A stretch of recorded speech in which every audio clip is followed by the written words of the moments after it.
നല്ല ഉഷാറാണ് അല്ലേ?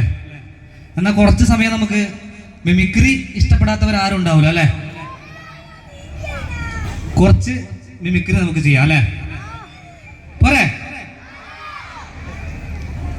കുറെ ആളെല്ലാം ഫോണിൽ തന്നെ ഉണ്ട്. ആ ഫോണ് കുറച്ച് സമയം താഴെ വെക്കുവോ? കുറച്ച് സമയം താഴെ വെക്കുവോ ഫോണ്? അപ്പൊ ഞാൻ ആദ്യമായിട്ട് ചെയ്യുന്നത് കേരളത്തിന്റെ തനത് വാദ്യം ഉണ്ട്, തകിൽ. തകിലിന്റെ ശബ്ദത്തോടു കൂടി നമുക്ക് മിമിക്രിലോട്ട് കടക്കാം. അത് ഇഷ്ടപ്പെടുകയാണെങ്കിൽ നിങ്ങൾ നല്ലൊരു കയ്യടി പ്രതീക്ഷിക്കുന്നുണ്ട് കേട്ടാ. ചെയ്യാലേ? ഓക്കെ.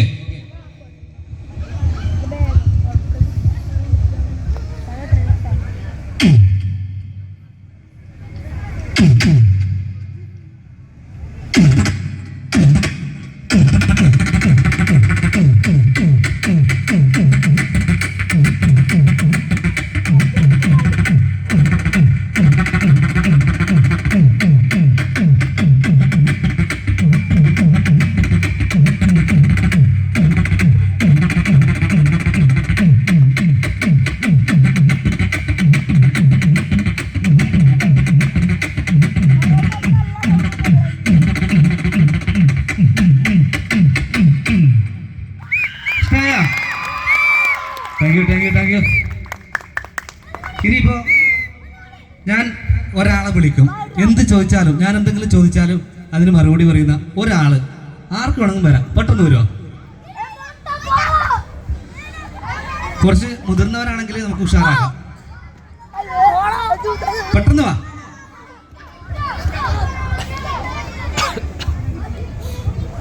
ആരുമില്ലേ? പെട്ടെന്ന് വാ. ആർക്ക് വേണം പറയാം. ഞാൻ അങ്ങോട്ട് വരണം. ഞാൻ മിനിയാ നീലേശ്വരം പോയിട്ടാകുമ്പോൾ ഒരു 5-6 കുടുംബശ്രീക്കാർ പുറകിൽ എന്തെന്നാണ് പറയേണ്ടത്. ആരുമില്ലേ? ആരും പഠിക്കേണ്ട ആവശ്യമില്ല. വാ, പെട്ടെന്ന് വാ, സമയം കളയണ്ട. ഒരുപാട് പരിപാടി, ചെറിയ ചെറിയ കുട്ടികളെല്ലാം ഇങ്ങനെ അണിഞ്ചൊരുങ്ങി നിൽക്കുന്നുണ്ട്. അപ്പോൾ സമയം വേസ്റ്റാക്കണ്ട. ഒരാൾ വാ, പെട്ടെന്ന് വാ. ഒരാൾ മതി. നല്ലൊരു കയ്യടി. അദ്ദേഹത്തെ നിങ്ങൾക്ക് അറിയുമായിരിക്കും അല്ലേ? അറിയുമോ? അദ്ദേഹത്തിന്റെ പേര് അദ്ദേഹം നിങ്ങളോട് പറയും. ഷിജിൻ. അറിയോ? ഷിജിലിനെ അറിയോ? അതല്ലേ, ഉഷാറല്ലേ?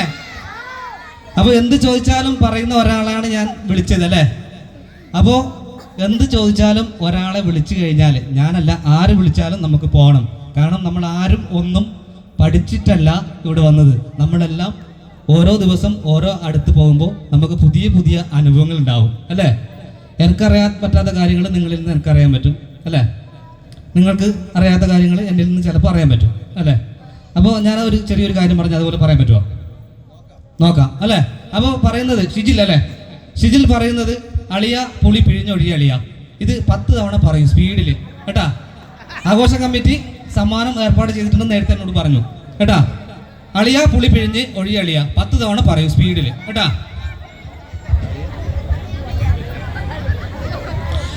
അളിയ പിഴി, അളിയ പുളി പിഴിഞ്ഞളിയ, അളിയ പുളി പിഴിഞ്ഞൊളിയ, പിഴിഞ്ഞളിയ, അളിയ പുളി പിഴിഞ്ഞളിയ. ശരിയായില്ല? ഇല്ല അല്ലേ? 10 തവണ പറയണ്ടേ അല്ലേ? ഒച്ചത്ത് പറയൂട്ടാ. ശരിയായിട്ടെന്ന് തോന്നുന്നു. അളിയ പുളി പിഴിഞ്ഞ് ഒഴിയളിയ 10 തവണ സ്പീഡ് പറയൂട്ടാ. ഒച്ചത്തിൽ പറയും. അളിയ പുളി പിഴിഞ്ഞൊളിയഴിയ, അളിയ പുളി പിഴിഞ്ഞ് ഒഴി അളിയ, അളിയ പുളി പിഴിഞ്ഞൊഴി അളിയ, അളിയ പുളി പിഴിഞ്ഞ് ഒഴി അളിയ, അളിയ പുളി പിഴിഞ്ഞ് ഒഴി അളിയ, അളിയ പുളി പിഴിഞ്ഞ് ഒഴി അളിയ, അളിയ പുളി പിഴിഞ്ഞ് ഒഴി അളിയ. ഉഷാറല്ലേ? അപ്പോൾ ഇങ്ങനെ ഒരാളെ വിളിച്ചു കഴിഞ്ഞാൽ, ഇനി നിങ്ങൾ ഒരു പൊതുവേദിയിൽ വെച്ചോ അല്ലെങ്കിൽ വേറെ എവിടെയും വിളിച്ചു കഴിഞ്ഞാൽ നമുക്ക് ധൈര്യത്തിൽ ഇറങ്ങിച്ചെല്ലാൻ പറ്റണം. കാരണം അറിയാത്ത കാര്യങ്ങൾ എന്നിൽ നിന്നോ നിങ്ങളിൽ നിന്നോ കിട്ടുന്നുണ്ടെങ്കിൽ അത് ഏറ്റവും വലിയൊരു അറിവായിരിക്കും. അപ്പോൾ ഇനിയിപ്പോൾ ഇവിടെ വന്ന സ്ഥിതിക്ക് 2 ലൈൻ നാടൻ പാട്ട് പാടിയിട്ട് വിടാം അല്ലേ? നമുക്ക് എല്ലാവർക്കും കൂടി 2 ലൈൻ നാടൻ പാട്ട്.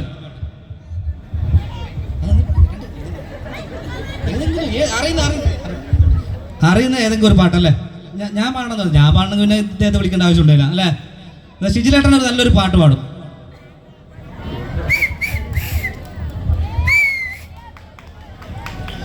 കോടപ്പഴം പോലൊരു പെണ്ണിന് വേണ്ടി ഞാൻ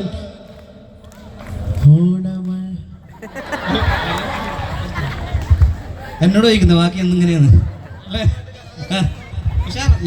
നാടൻ പാട്ട് കലാകാരനെ നമ്മൾ വേദിയിലേക്ക് ക്ഷണിച്ചിട്ട് ഇവിടെ വേദിയിലേക്ക് വന്ന ഒരാളെ കൊണ്ട് പാടിക്കുന്നത് വളരെ മോശമല്ലേ? നിങ്ങൾ എല്ലാവരുടെ കൈയടി ഇട്ടെങ്കിൽ ഇവിടെ ഒരു കിടിലൻ നാടൻ പാട്ട് വിനോദ് ബേടകം എന്ന് പറയുന്ന ആള് നാടൻ പാട്ട് ഇവിടെ അവതരിപ്പിക്കുന്നതായിരിക്കും. നാടൻ പാട്ട് പാടാനല്ലേ ഇവിടെ ഒരുപാട് ആൾക്കാർ പോനായിട്ടാ അല്ലേ? കലാമണി അല്ലേ? നാടൻ പാട്ട് ജനകീയമാക്കിയ ഒരു കലാകാരനാണ് നമ്മുടെ ചാലക്കുടിക്കാരൻ കലാഭവൻ മണി അല്ലേ? അദ്ദേഹത്തിന്റെ പാട്ട് എന്നോട് ചോദിക്കുന്നത് ബാക്കി എന്തെന്ന്. പ്രിയമുള്ളവരെ, ഇത് ഞാനാ നിങ്ങളുടെ കലാമണി. അപ്പോൾ ഓക്കെ, അപ്പോൾ ഇനി വരണം കേട്ടോ. Thank you. ഇനി ആരെങ്കിലും ഉണ്ടോ? ഒരു ലേഡീസ് ഒരാൾ പെട്ടെന്ന് വരുമോ? ഒരാള്. അതിനു മുമ്പ് ഞാൻ ഒരു ഐറ്റം ഞാൻ ചെയ്യാം. ആക്ഷൻ ഹീറോ ബിജു എന്ന സിനിമയിലെ അരിസ്റ്റോ സുരേഷ് ചേട്ടൻ പാടിയ മുത്തേ പൊന്നെ എന്ന പാട്ട് ഞാൻ പാടാം. അത് ഫ്ലവേഴ്സിൽ അദ്ദേഹത്തെ അനുകരിച്ചിട്ട് അദ്ദേഹം എന്നെ നേരിട്ട് വിളിച്ച ഒരു പരിപാടിയായിരുന്നു. ആ ഒരു ഇത് നമുക്ക് ചെയ്യാം.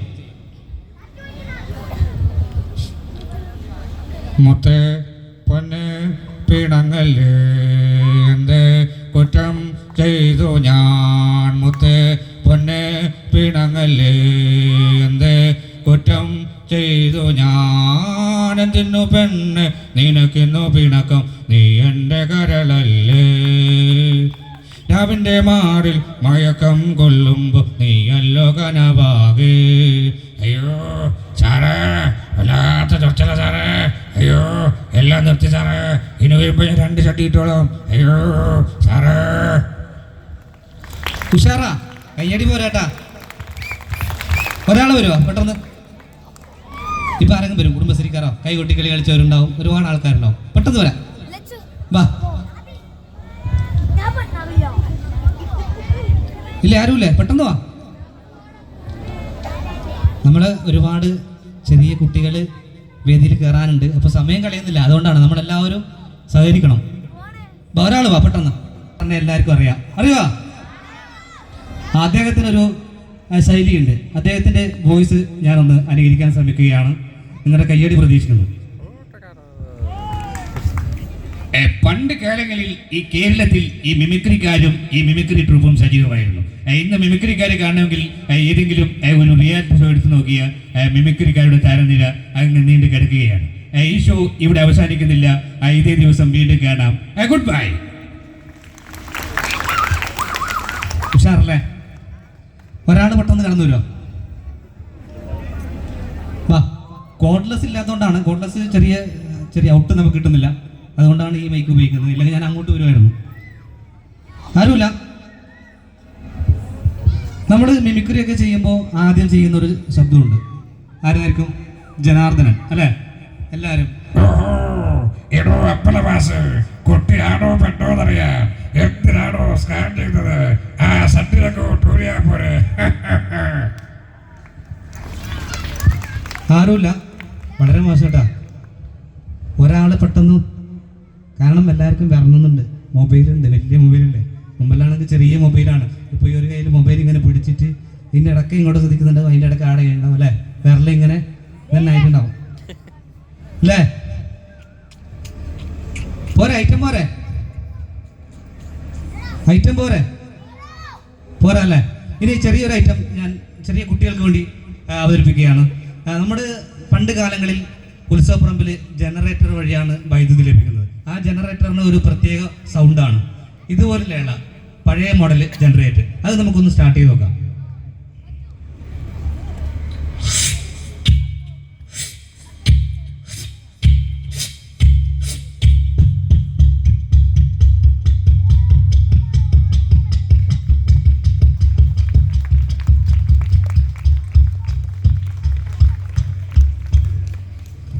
ഇങ്ങനല്ലേ? ശരിയല്ലേ? പിന്നെ ഇപ്പൊ നമ്മുടെ നാട്ടിലെല്ലാം കാട് കുത്തുന്നത്, നമ്മളൊക്കെ പണ്ട് കാലങ്ങളിൽ കാട് കുത്തുന്നത് നമ്മുടെ വീട്ടിലെ അമ്മമാരും മുത്തശ്ശിമാര് അല്ലെ, ചേച്ചിമാരൊക്കെയാണ്. ഇന്ന് കാട് കുത്തുന്നത് മൊത്തം ഹിന്ദിക്കാര് അല്ലെ, മിഷൻ കൊണ്ടിരുന്നുണ്ട് ഇങ്ങനെ.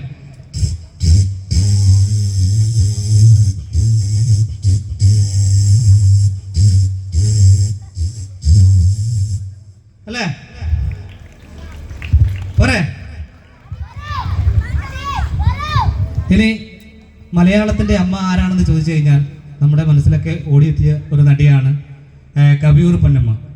കവിയൂർ പൊന്നമ്മ മരിച്ച് 3-ാം ദിവസം എന്നെ റിപ്പോർട്ടർ ചാനലിൽ നിന്ന് വിളിച്ചിട്ട് എനിക്ക് പോകാൻ പറ്റാത്ത ഒരു വിഷമം ഇപ്പോഴും ഉണ്ട്, നിങ്ങളോട് ഷെയർ ചെയ്യുകയാണ്.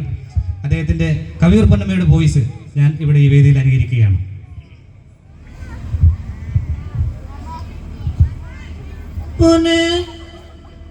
ഉണ്ണി, നിന്നെ ചൊല്ലി തീയതി തരാണല്ലോടാ, തുറയിൽ പോയി അടി ഉണ്ടാക്കുക, നാട്ടുകാരെ കൊണ്ട് അത് ഇതും പറയിക്കും. പൊയ്ക്കോ എന്റെ മുമ്പിൽ നിന്ന്, പോ, നിന്നെ കാണണ്ട എനിക്ക്, പോ പോ എന്റെ മുമ്പിൽ നിന്ന്.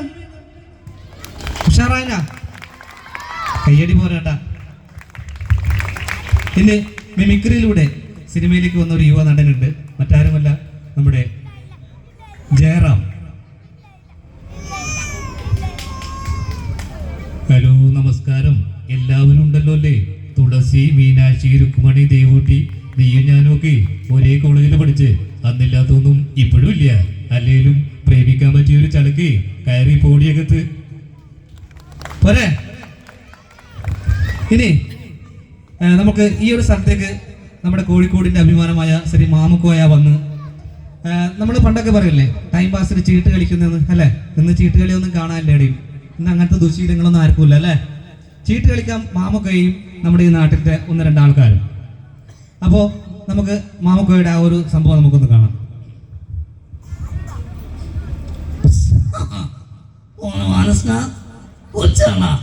നടക്കൂല മോനെ, നടക്കൂല. നമ്മൾ ആസിട്ടു, നിങ്ങൾ തൊലിപ്പിട്ടു, പഠിച്ചോ വേണം. കള്ളക്കളി നമ്മളെടുത്ത് നടക്കൂല മോനെ. മനസ്സിന സ്ഥലം വേറെ. അപ്പോൾ ഇത്രയും നേരം നിങ്ങളുടെ ഈ കയ്യടി ഇനിയും തുടർന്നുണ്ടാകണമെന്ന് മാത്രം അറിയിച്ചുകൊണ്ട് ഇങ്ങനെ ഒരു വേദി ഒരുക്കി തന്ന ഉത്സവ ആഘോഷ കമ്മിറ്റിക്കും, കൂടാതെ കാരണം എന്ന് പറയുന്നത് നമ്മുടെ വീൽ ചെയറിൽ കഴിയുന്ന രാമശേട്ടനാണ്. അദ്ദേഹത്തിൻ്റെ ഒരു പ്രോഗ്രാം ഉണ്ടായിരുന്നു നെഹ്റു കോളേജിൽ. അതിന് വിളിച്ചിട്ടാണ് ഞാൻ രാമശേട്ടനെ പരിചയപ്പെടുന്നത്. രാമശേട്ടൻ്റെ വൈഫ് വീണ എൻ്റെ ക്ലാസ്മേറ്റാണ്. ഞങ്ങൾ SLCയിൽ ഒരുമിച്ച് പഠിച്ചവരാണ്. അപ്പോൾ ചന്ദ്രേട്ടൻ്റെ ഉപജീവന മാർഗം എന്ന് പറയുന്നത് ഇപ്പോൾ അച്ചാറ് ഉണ്ടാക്കി വിൽപ്പന നടത്തുന്നതാണ്. അപ്പോൾ പറ്റുവാണെങ്കിൽ ചന്ദ്രേട്ടനെ ഇവിടെ കൂടിയ എല്ലാവരും വളരെ ആത്മാർത്ഥമായി സഹകരിക്കണം എന്ന് ഈ ഒരു അവസരം ഓർമ്മപ്പെടുത്തുകയാണ്. കൂടാതെ ചന്ദ്രേട്ടന് എൻ്റെ പേരിലുള്ള നന്ദിയും കടപ്പാടും ഈ ഒരു അവസരത്തിൽ അറിയിക്കുകയാണ്. ആഘോഷ കമ്മിറ്റിക്ക് എൻ്റെ നന്ദി അറിയിക്കുന്നു. നന്ദി, താങ്ക് യു.